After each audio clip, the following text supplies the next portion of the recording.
ಅಭಿವೃದ್ಧಿ ಸಚಿವಾಲಯದಿಂದ ನಿನ್ನೆ ಎಲ್ಲ ಸಿಇಒಗಳಿಗೂ ಲೆಟರ್ ಹೋಗಿದೆ ಸರ್. ಅಂದರೆ ಗ್ರಾಮ ಪಂಚಾಯತಿ ಸದಸ್ಯರ ಅವಧಿಗೆ ಸಂಬಂಧಪಟ್ಟಂತೆ ಮಾಹಿತಿ ಕೊಡಿ ಅಂತ. ಗ್ರಾಮ ಪಂಚಾಯತಿ ಚುನಾವಣೆ ಮಾಡೋಕ್ಕೆ ಸರ್ಕಾರ ಸಿದ್ಧವಾಗಿದೆ. ಗ್ರಾಮ ಪಂಚಾಯತ್ ಚುನಾವಣೆಗಳು ಅವರ ಅವಧಿ ಪ್ರಕಾರನೇ ಆಗುತ್ತೆ. ಸೊ ಅದಕ್ಕೆ ಕೆಲವು ಸಂದರ್ಭದಲ್ಲಿ ಯಾರೋ ಕೋರ್ಟಿಗೆ ಹೋಗಿರ್ತಾರೆ, ಕೆಲವು ಸಂದರ್ಭದಲ್ಲಿ ಆಯ್ಕೆ ಲೇಟ್ ಆಗಿರುತ್ತೆ, ಅಥವಾ ಬೇರೆ ಬೇರೆ ಕಾರಣದಿಂದ ಎಲೆಕ್ಷನ್ಗಳನ್ನು ಮುಂದೂಡಿರ್ತಾರೆ.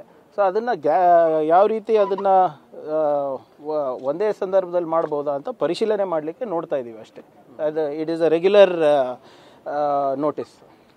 ಚುನಾವಣೆ ಆಗುತ್ತಾ ಸರ್? ಇಲ್ಲ, ಗ್ರಾಮ ಪಂಚಾಯತ್ ಏನಾಗುತ್ತೆ, ಈಗ ಯಾವುದಾದ್ರೂ ಒಂದು ರಿಸರ್ವೇಷನಿಗೆ ಕೋರ್ಟಿಗೆ ಹೋಗ್ತಾರೆ.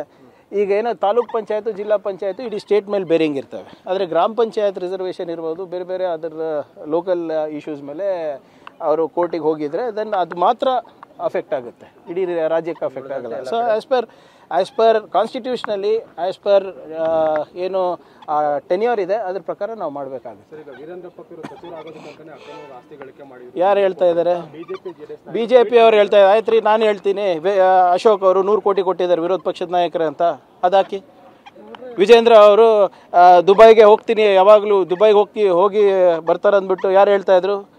ಯಾರು ನಿಮ್ಮ ಯತ್ನಾಳ್ ಅವ್ರು ಹೇಳ್ತಾ ಇದ್ರಲ್ವಾ? ನಾನು ಹೇಳ್ತೀನಿ ಈಗ, ಇಲ್ಲಪ್ಪ ಬಿಟ್ಕಾಯಿನ್ ಎಲ್ಲ ಕೊಟ್ಟಿದ್ದಾರೆ ವಿಜೇಂದ್ರ ಅವರು, ಅಮಿತ್ ಶಾ ಅವ್ರಿಗೆ ಬಿಟ್ಕಾಯಿನ್ ಕೊಟ್ಟಿದ್ದಾರೆ, ಅದಕ್ಕೆ ಅವರಿಗೆ ರಾಜ್ಯಾಧ್ಯಕ್ಷರಾಗಿ ಉಳಿಸಿದ್ದಾರೆ ಅಂತ ನಂಬ್ತೀರಾ? ನಾವು ಹೇಳೋದು ನೀವು ಯಾಕೆ ನಂಬ್ತೀರಾ? ಅವ್ರು ಹೇಳೋದು ನಾವು ಯಾಕೆ ರೀ ನಂಬಬೇಕು? ಆಯ್ತು ರೀ, ಅಂದರೆ ಇವ್ರ ಅಧಿಕಾರದಲ್ಲಿದ್ದಾಗ ಅದೇ ಇತ್ತಲ್ಲ. ನಿಮ್ಗೆ ನೆನಪಿದೆಯಾ? ದಿವಂಗತ ಅನಂತ್ ಕುಮಾರ್ ಅವ್ರ ಕಿವಿನಲ್ಲಿ ಯಡಿಯೂರಪ್ಪ ಅವ್ರು ಏನು ಮಾತಾಡಿದ್ದು? ಇವರಿಗೆಲ್ಲ ಹಂಗೆ ಮುಖ್ಯಮಂತ್ರಿ ಯಾಕೆ ಬಂದಿದ್ದೀನಿ ಅಂದ್ಕೊಂಡಿದ್ದಾರೆ, ಕಪ್ಪ ಕೊಡಬೇಕಾಗುತ್ತೆ ಅಂತ ಯಾರು ಹೇಳಿದ್ದು? ಯಡಿಯೂರಪ್ಪ ಅವರಲ್ವಾ? ಅದಕ್ಕೆ ಫಸ್ಟ್ ಎಲ್ಲ ಉತ್ತರ ಕೊಡಲಿ. ಸುಮ್ಮನೆ ನೋಡಿ ಗಾಳಿನಲ್ಲಿ ಗುಂಡಾರಿಸೋದಲ್ಲ. ಏನಾದರೂ